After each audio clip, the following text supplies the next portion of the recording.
Today's daily dish will soothe the soul and warm you up. Here to make you a Macanese Portuguese chicken curry is Chef Trevor Lui. We haven't seen him too long. So everything smells sweet in the studio today. It smells so good.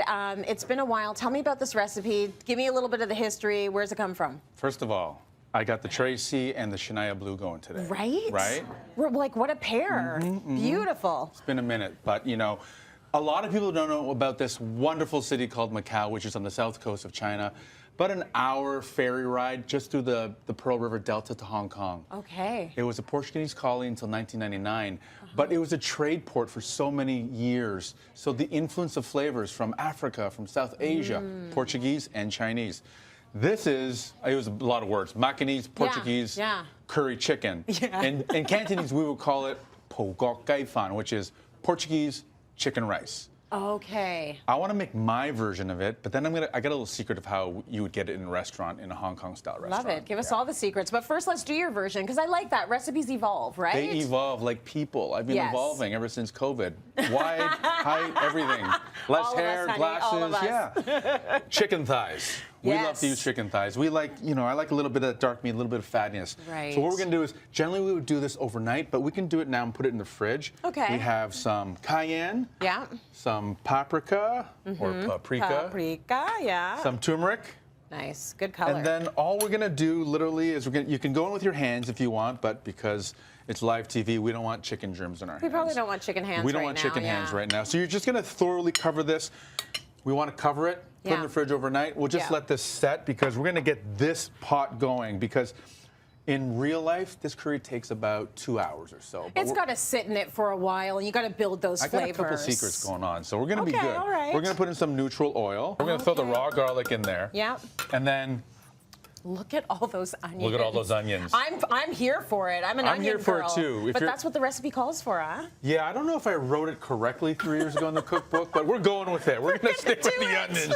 We're going to stick with the onions. So we got the onions there. Yeah. And then we want to put the potatoes in, which have been cubed. Yeah. You don't have to make them this pretty. You can loose chop them if you want. We want to put the potatoes in because they take the longest. Okay. Right? You can give it some simmering time. Yeah, makes sense. So what you're going to do really is most of the time we'll just put a cover on this and we're going to let this simmer for about 10 minutes. Got it. But for the sake of For the sake of television. For the sake of television. We're going to open it up. I'm going to add a little bit of salt to this because we're caramelizing and we're going to change that color. All those flavors are coming out. Beautiful. Then we add this marinated chicken that's been sitting there that we just pulled it out of the fridge because it marinated overnight. That's right. That's right. Yeah. Okay. Which is, I mean, it's nice if you can give it some time to really get those flavors in there, right? It takes a little bit of organized. time and a lot of love. Yes. We did a judging competition last night, and sometimes I find people are so technical, especially with recipes in a book. Right. Just cook with your soul. Yeah. These are passed down from generations and generations, right? Okay. Put that in and it'll taste good. We're using a little bit of fish sauce too, which is an addition that I put into mine. Then we're going to put in our curry. Nice. I'm using Madras curry, which I love. It's got, you know, it's not too potent, but it keeps that flavor of curry. Okay. Right? All right. That's your favorite to use for most recipes? That's my favorite to use in a lot of my cooking, unless I'm cooking Japanese curry. Okay. Right? And then, you know what this is, Trace? It looks creamy and delicious. It looks creamy and delicious. Coconut milk. Yes. What do you do with more fat? You just add more fat. Just add some fat in. So we put a lid on this, and we're going to let this simmer. Okay. Go in and check it every now and then. Yeah. Then we've got this one. Look, Tracy. Oh, it looks beautiful. When the oil rises to the top, you know it's good. This one's been going for a bit. I'm going to just give it a little try because we always tell our chefs you better test it. to taste our food, right? Yeah. What do you think? I just can't.